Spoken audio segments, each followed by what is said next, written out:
मृत्यु क्यों आवश्यक है?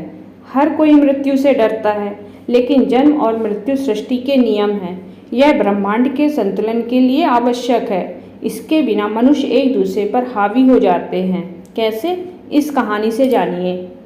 एक बार एक राजा एक संत के पास गया, जो राज्य के बाहर एक पेड़ के नीचे बैठे थे। राजा ने पूछा, हे स्वामी, क्या कोई औषधि है जो अमरता दे सके? कृपया मुझे बताएं। संत ने कहा, हे राजा, आपके सामने जो 2 पर्वत है उन्हें पार कीजिए। वहाँ एक झील मिलेगी। उसका पानी पीने से आप अमर हो जाएंगे। राजा ने पर्वत पार कर झील पाई। जैसे ही वह पानी पीने को झुके, उन्होंने कराहनी की आवाज़ सुनी। आवाज़ का पीछा करने पर उन्होंने एक बूढ़े और कमज़ोर व्यक्ति को दर्द में देखा। राजा ने कारण पूछा तो उस व्यक्ति ने कहा, मैंने इस झील का पानी पी लिया और अमर हो गया। जब मेरी उम्र 100 साल की हुई तो मेरे बेटे ने मुझे घर से निकाल दिया। मैं 50 साल से यहाँ पड़ा हूँ, बिना किसी देखभाल के। मेरा बेटा मर चुका है और मेरे पोते अब बूढ़े हो चुके हैं। मैंने खाना पीना बंद कर दिया, फिर भी जीवित हूँ। राजा ने सोचा, बुढ़ापे के साथ अमरता का क्या फ़ायदा? अगर मैं अमरता के साथ यौवन भी प्राप्त कर सकूँ तो? राजा वापस संत के पास गए और समाधान पूछा। कृपया मुझे अमरता के साथ यौवन प्राप्त करने का उपाय बताएं।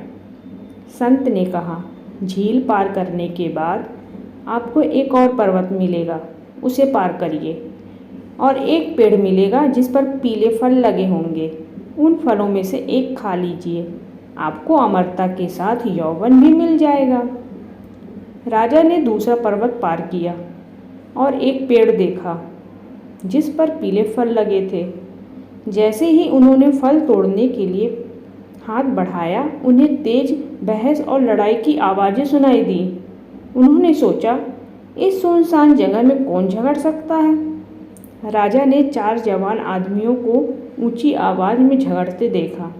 राजा ने पूछा, तुम लोग क्यों झगड़ रहे हो? उनमें से एक बोला, मैं 250 साल का हूँ और मेरे दाहिने वाले व्यक्ति की उम्र 300 साल है। वह मुझे मेरी संपत्ति का हिस्सा नहीं दे रहा है।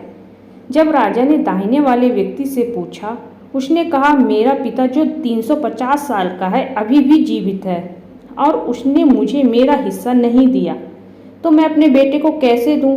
उस आदमी ने अपने 400 साल के पिता की ओर इशारा किया, जिन्होंने भी वही शिकायत की। उन्होंने राजा से कहा कि संपत्ति के इस अंतहीन झगड़े की वजह से गांव वालों ने उन्हें गांव से निकाल दिया है। राजा हैरान होकर संत के पास लौटे और बोले, धन्यवाद, आपने मुझे मृत्यु का महत्व समझाया। संत ने कहा, मृत्यु के कारण ही इस संसार में प्रेम है। मृत्यु के बारे में चिंता करने के बजाय हर दिन और हर पल को खुशी से जियो।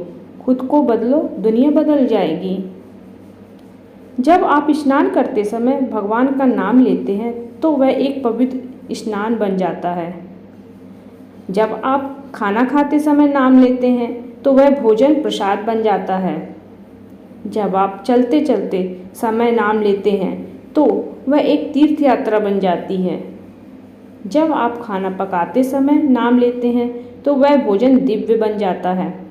जब आप सोने से पहले नाम लेते हैं तो वह ध्यान में नींद बन जाती है। जब आप काम करते समय नाम लेते हैं तो वह भक्ति बन जाती है।